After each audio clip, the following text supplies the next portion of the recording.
ناظرین،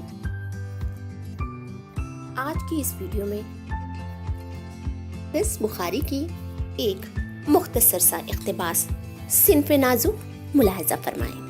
صنف نازک نہایت ہی خوبصورت اور پرمغز اقتباس ملاحظہ فرمائیں۔ صنف نازک تحریر ہے پطرس بخاری کی۔ صنف نازک بسا اوقات مجھے صنف نازک پر رشک آنے لگتا ہے۔ صنف نازک کے مطالعے کے بغیر سائنس کا مطالعہ ناممکن ہے۔ کیا آپ مقناطیسیت کا مطالعہ صنف نازک کے بغیر مکمل سمجھیں گے؟ جبکہ آپ جانتے ہیں کہ عورت سے زیادہ پرکشش ہستی خداوند تعالیٰ نے پیدا نہیں کی۔ کیا آپ حرارت کا مطالعہ کرتے ہوئے عورت کو نظر انداز کر سکتے ہیں، جب آپ جانتے ہیں کہ محفلوں کی گرمی عورت کی موجودگی کی مرہون منت ہے؟ کیا آپ برقیات کا مطالعہ کرتے وقت عورت کو نظر انداز کر سکتے ہیں، جب آپ کو معلوم ہے کہ حوا کی بیٹیاں بادل کے بغیر بجلیاں گرا سکتی ہیں؟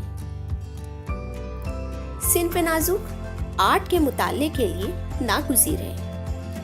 اگر لیونارڈو، رافیل اور مائیکل اینجلس نے عورت کے خط و خال کو قریب سے نہ دیکھا ہوتا تو کیا ان لافانی تصاویر اور مجسموں کی تخلیق کر سکتے جن کا شمار عجائبات عالم میں ہوتا ہے؟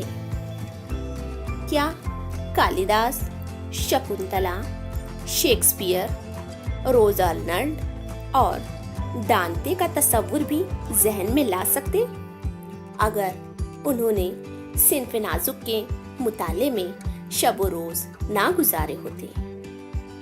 صنف نازک نے موسیقاروں سے ٹھمریوں اور داداروں، شاعروں سے مثنویوں اور غزلوں اور رقاصوں سے کتھک اور کتھاکلی کی تخلیق کروائی۔ ناظرین، یہ مختصر سی تحریر صنف نازک پطرس بخاری کی تھی۔ مجھے امید ہے کہ یہ مختصر سی تحریر صنف نازک کے حوالے سے آپ کو پسند آئی ہو۔ مجھے خوشی ہوگی کہ آپ میرے اس شان اردو چینل کو ضرور سبسکرائب کریں، اس وعدے کے ساتھ کہ جلد ہی اگلی ویڈیو میں آپ سے دوبارہ ملاقات ہوگی۔ تب تک کے لیے مجھے دیجیے اجازت۔ خدا حافظ۔